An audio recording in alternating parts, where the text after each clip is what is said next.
Hello good people, কেমন আছেন সবাই? আশা করি সবাই অনেক বেশি ভালো আছেন। আমি বাপ্পি স্বাগতম করছি আমার নতুন আরো একটা ভিডিওতে। আমি বেশ কিছুদিন আগে আমার কাজিনদেরকে সাথে নিয়ে গিয়েছিলাম খুলনা প্রশান্তি ক্যাফে অ্যান্ড রেস্টুরেন্টে। ভিডিওটি করা মূলত কোঠা আন্দোলনের আগে। তো এতদিন কারোরই মন মানসিকতা তেমন একটা ভালো ছিল না, সবাই একটা দুশ্চিন্তার ভিতর ছিল। বাংলাদেশের নেটও অফ ছিল। আমাদের মাঝ থেকে 900+ ছাত্রছাত্রী দুনিয়া ছেড়ে চলে গেছে। তাদেরকে চাইলেও আমরা আর ফিরে পাবো না। আমরা সবাই তাদের রুহুর মাগফিরাত কামনা করি। তো আমি একজন সাধারণ শিক্ষার্থী, আমার জায়গা থেকে আমার দেশের সাধারণ শিক্ষার্থীদের জন্য যতটুকু পেরেছি ততটুকু করছি। তো এখন মোটামুটি সবকিছু স্বাভাবিক পর্যায়ে চলে এসেছে, দেশটাও স্বাধীন হয়ে গেছে, আমরা নতুন করে একটা বাংলাদেশ পেয়েছি। তাই ভাবলাম আপনাদের সাথে এখন ভিডিওটা শেয়ার করি। তো আমাদের যাত্রাটি শুরু হয় একদম বিকাল টাইমে। আমি 4টার দিকে বাসা থেকে বের হয়ে পড়ি। তো প্রথমে যাব সোনাডাঙ্গা আবাসিকে, ওইখানে আমার কাজিনদের বাসা। আর আজকে কিন্তু বাইরের আবহাওয়াটা অনেক সুন্দর ছিল। তো আমি এই সুন্দর ওয়েদারের ভিতরে একটা রিক্সায় করে যাচ্ছিলাম। কিছু দূর যেতে হঠাৎ করে হালকা হালকা বৃষ্টি পড়তেছিল। রিক্সাতে বসে বৃষ্টি দেখার মজাই আলাদা। যাই হোক, আমি কিছু সময়ের মধ্যে মিমাপুদের বাসায় চলে আসি। দেন আপুরা অলরেডি রেডি হয়ে বের হয়ে পড়ছে। আর আজকে কিন্তু আমাদের সাথে আমার মামাতো বোন তিন্নিও যাচ্ছে।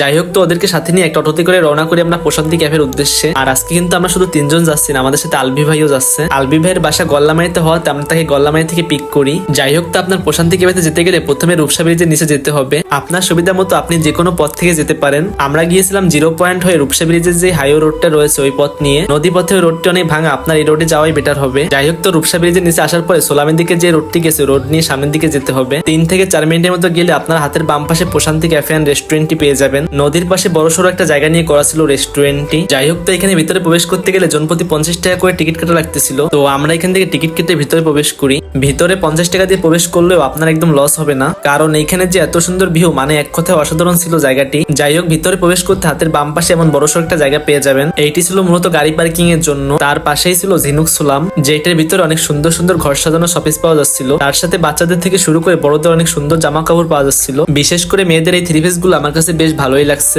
যেইগুলো প্রাইস ছিল মাত্র 1200 টাকা করে। যাই হোক, তার পাশেই ছিল তাদের ক্যাফেটি। এইখান থেকে আপনারা খাবার অর্ডার করে আপনারা বাইরে বসেও খেতে পারবেন। তো খাবার বিষয়ে পরে কথা বলে আগে চলেন ক্যাফের ডেকোরেশনটি ঘুরিয়ে দেখাই। আগেই বলছি নদীর পাড়ে বড়সড় একটা জায়গা নিয়ে করা ছিল এই ক্যাফেটি। এইখানে নদীর পাড়ে বসার জন্য সুন্দর সুন্দর জায়গা করা ছিল, যেখানে বসে আপনারা এই সুন্দর রিভার ভিউটি নিতে পারবেন। তার সাথে এখানে যে এত সুন্দর বাতাস ছিল, আপনার মন প্রাণ দুইটাই জুড়িয়ে যাবে। ক্যাফের একটা সাইড থেকে রূপসা রেল ব্রিজের ভিউটি অনেক সুন্দরভাবে পাওয়া যাচ্ছিল। তো আপনারা যারা শহরের চার দেওয়ালের ভিতর থেকে বোরিং হয়ে গেছেন, তাহারা একবার হলেও এখান থেকে এসে ঘুরে যাবেন। আশা করি আপনাদের অনেক ভালো লাগবে। আর বিশেষ করে আপনারা যারা ছবি তুলতে পছন্দ করেন তাদের জন্য পারফেক্ট প্লেস এইটি। এইখানে ব্যাকগ্রাউন্ডে ছবি অনেক সুন্দর আসতেছিল। যাই হোক, এই ছিল রেস্টুরেন্টের ডেকোরেশন। মোটামুটি আমার কাছে বেশ ভালোই লাগছে। আপনাদের কাছে কেমন লাগছে তা কমেন্ট করে জানাবেন। তাদের এখানে খাবার মেনুতে তেমন একটা খাবার ছিল না। তো আমরা এখান থেকে নিয়েছিলাম ফ্রেঞ্চ ফ্রাই এবং চকলেট কেক। আপনাদেরকে পার্সোনালি বলবো আপনারা এখানে খাবারগুলো স্কিপ করতে পারেন, কারণ তাদের এখানে খাবারগুলো তেমন একটা ভালো ছিল না। জায়গাটি ঘোরার জন্য একদম পারফেক্ট, বাট খাবার কোয়ালিটি অনেক ব্যাড। যাই হোক, সেখান থেকে আমরা চলে যাই সোনাডাঙ্গা আবাসিকে। আবাসিকের ভিতরে লেকের সামনে ইমামা ফুচকা বিক্রি করতেছিল। তো আমরা এখান থেকে সবাই মিলে ফুচকাটি ট্রাই করি।